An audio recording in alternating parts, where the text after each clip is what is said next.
නමෝ තස්ස භගවතු අරහතෝ සම්මා සම්බුද්දස්ස.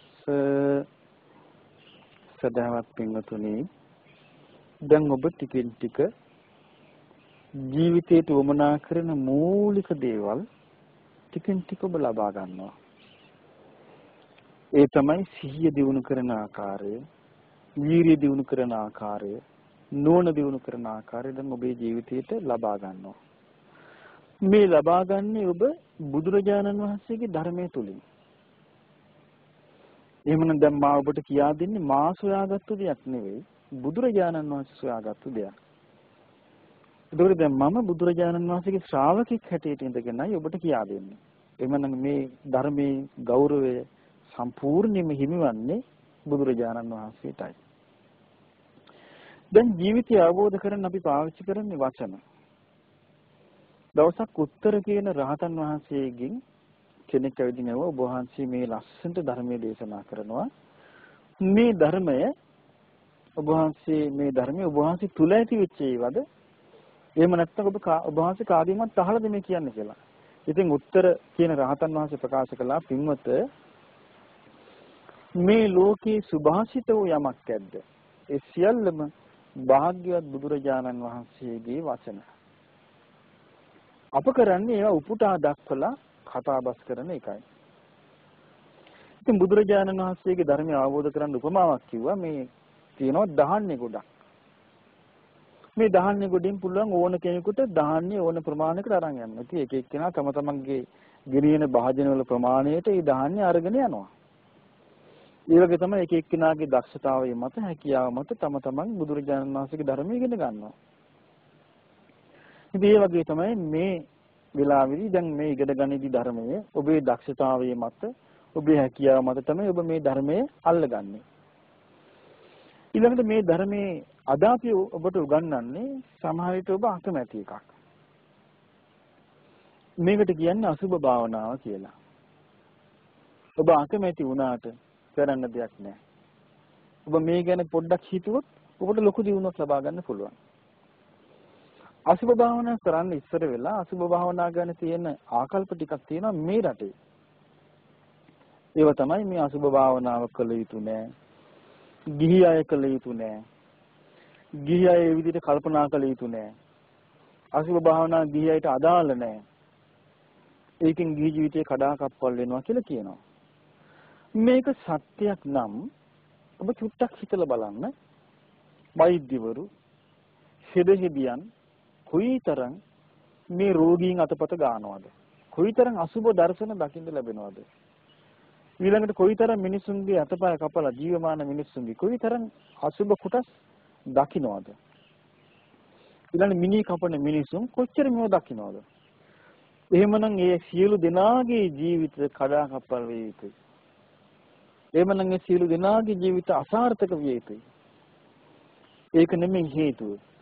කාමයට වසඟ වූ සිත් ඇති, කාමයේ උන්මාදයට පත්වෙච්ච උදවිය අසුභ කියන වචනෙට තරහයි. ඒකට ඒ බුදුරජාණන් වහන්සේගේ ධර්මයට ද්වේෂ කරනවා. ධම්ම දෙස්සී පරාභව කියන ධර්මයට ද්වේෂ කරන කෙනා තමයි පිරෙන්නේ. කවදාවත් ධර්මයේ කැමති කෙනා පිරෙන්නේ නැහැ. ධම්මකාමෝ භවං හෝති. ධර්මයේ කැමති කෙනා පිරෙන්නේ නැහැ. ඉතින් මේ නිසා අසුභ භාවනාවේදීත් එක එකනා එක එක ඒවා කියන්නේ ඒක නෙමෙයි වැදගත් වෙන්නේ ඔබ මේ ජීවිතය ගැන ඇත්ත දකින්න, ඇත්ත අවබෝධ කරගන්න සූදානම්ද කියන එකයි. හැබැයි මේකෙදි පොඩ්ඩක් ඔබට මේ භාවනාවට ප්‍රවේශ වෙන්න ඔබ මේ පිළිබඳ යම්කිසි දැනුමක් ලබා ගන්න ඕනේ. දැන් අපි උදාහරණයක් ගමු. කොණ්ඩේ. දැන් අසුභ භාවනාව කියන්නේ කුණප කොටස් කියන්නේ ඒ විදිහටම බැලීම. දැන් කොණ්ඩේ දිග කෙනෙක් ඉන්නවා. මෙයා මේ කොණ්ඩේට ආදරේ. මෙයා මොකද කරන්නේ? මේ කොණ්ඩේ අතට අරගෙන කොණ්ඩේ අත දානවා. කොණ්ඩේ පීරණයකට ඒ කිස් ගහක් ගැලවිලා આવත් ඒ කිස් ගහ ගලවලා එයා අරන් තියනවා. අපි ගමු නියපොතු. නියපොතුට කෙනෙක් කැමතියි. නියපොතු යොන්නේ ඇරලා ලස්සනට නියපොත කපනවා හැඩයට. නියපොතට පාට ගන්නවා. ගාලයා සතුටක් ලබනවා. අපි ගමු දත්. දත් නිරන්තරයෙන්ම මැදලා දත් පිරිසිදු කළා. එයා කණ්ණාඩිය ළඟට ගිහලා hina වෙලා දත් දිහා බල සතුටු වෙලා සතුටක් ලබනවා. අපි ගමු හැම. එයා හැමේ සුන්දරත්වය දිහා බල සතුටක් ලබනවා. ඉතින් ඒ බඳු ජීවිතයක් ගෙවන කෙනෙකුට මේක කුණප කොටස් බලනවා කියවම මේක අමුතු එකක් තමයි. නමුත් අපිට වැදගත් වෙන්නේ ඒක නෙමෙයි. බුදුරජාණන් වහන්සේ අපට මක් නිසාද මේක වදාළේ කියන එක. බුදුරජාණන් වහන්සේ මේ ධර්මයේ වදාළේ අපි පැටලිච්ච තැනක් මේක. අපිට හැමදේම ලස්සන කොණ්ඩයක් තියාගන්න පුළුවන් නම්, අපිට හැමදේම ලස්සන නියපොතු තියාගන්න පුළුවන් නම්, අපිට හැමදේම පුළුවන් නම් ලස්සනට මේ ජීවිතේ පවත්වන්න ප්‍රශ්නයක් නැහැ. නමුත් පින්වතුනි අපි ජරා ජීර්ණ වෙන කාලයක් වෙනවා. අන්න එතකොට අපිට මේ ජීවිතය පිළිබඳ අවබෝධය අවශ්‍යයි. ඒ අවබෝධය මේ දැන් අපට ජීවිතය තුළ ලබාගෙන තිබෙන්නට ඕන. මේ නිසා අසුභ භාවනාවේදී යන්න ඒක උපකාර වෙනවා. බුදුරජාණන් වහන්සේ වදාලා නියම විදිහට අසුභ භාවනාව වැඩුණා නම් කුකුල් පියාට පිච්චුවා වගේ කියලා. දැන් කුකුල් පියාට කරගෙන ඉටිපන්දමට ඇල්ලුවොත් කුකුල් පියාට ඒ කුකුල් පියාට මොකද වෙන්නේ? ඇකිලිලා පිච්චිලා යනවා. ඊට පස්සේ කුකුල් පියාට දිගාරින්න බෑ පරණ විදිහට. බුදුරජාණන් වහන්සේ වදාලා අසුභ භාවනාව නියම විදිහට වැඩුණොත් එයා සම්පූර්ණයෙන්ම නිෂ්කාමී හිතක් ඇති කර ගන්නවා. එහෙම නැත්නම් එයා හොඳ උපේක්ෂාවක් දිනු කර ගන්නවා. සමාධියක් වඩන්න, සමාධියක් දිනු කරන්න ගොඩාක් ප්‍රයෝජනවත් වෙන එකක්. මේ නිසා අසුභ භාවනාවේදී ඔබ ඒ ගැන හොඳ කල්පනාවකින් සිටින්න ඕනේ. ඒක අවශ්‍ය දෙයක් කියලා. හැබැයි අසුභ භාවනාව වඩාගෙන යද්දී ඔබට අප්‍රියාවක් ඇති වුණොත් ඇත්තෙන්ම ඔබ අසුභේ වඩලා නැහැ. ඔබ වැඩලා තියෙන සුභ සංඥාවක්මයි. මේ නිසා අසුභේදී ඒව නෙමෙයි ඔබට කරන්නට තිබෙන්නේ. අසුභ භාවනාව කියන්නේ මෙන්න මේකයි. බුදුරජාණන් සුපමාවක් පෙන්නවා. ඔන්න දහන්නේ තියෙන මල්ලක් තියෙනවා. එක දහන්නේ වර්ග ගොඩ ගහපු මල්ලක් තියෙනවා. දෙපැත්ත කට තියෙනවා. ඉතින් මේ මල්ල අරගෙන ඇස් පේන එක්කෙනෙක් මොකද කරන්නේ? මේ දාන්නේ මල්ල ලෙහනවා. ලෙහලා මේ දාන්නේ ටික ඔක්කොම හලලා ගොඩ ගහනවා. මේවා හාල්, මේවා කඩල, මේවා මෑ, මේවා මුං ඇට, මේවා කවුපි ආදී වශයෙන් ගොඩ ගහනවා. මෙන්න මේ විදිහට යටිපතුලෙන් උඩ, කෙස් රොදෙන් යට, හමකින් ආවරණය වෙච්ච නොඑක ආකාරයේ කුණප කොටස් පිරිච්ච මේ කය දිහා අර ධාන්‍ය මල්ල ලෙහලා වෙන් කර කර බලනවා වගේ අන නෝනැති කෙනා බලන්න පටන් ගන්නවා. බලන්නේ කොහොමද? එයා නිශ්ශබ්දව ශාන්ත තැනකට වෙලා එයා හිතනවා මේ කයේ තිබෙනවා කෙස් කුණප කොටසක්. මේ කයේ තිබෙනවා ලොම්. එයා වෙන වශයෙන් බලන්නේ. එකට නෙමෙයි. ඊට පස්සේ මෙයා බලලා මේ කයේ තිබෙනවා නියපොතු. මේ කයේ තිබෙනවා දත්. මේ කයේ තිබෙනවා සම. මේ කයේ තිබෙනවා මස්. මේ කයේ තිබෙනවා නහරවැල්. මේ කයේ තිබෙනවා ඇට. මේ කයේ තිබෙනවා ඇට මිදුළු. මේ කයේ තිබෙනවා වකුගඩු. මේ කයේ තිබෙනවා හදවත. මේ කයේ තිබෙනවා දලබුව. මේ කයේ තිබෙනවා පෙනහළු.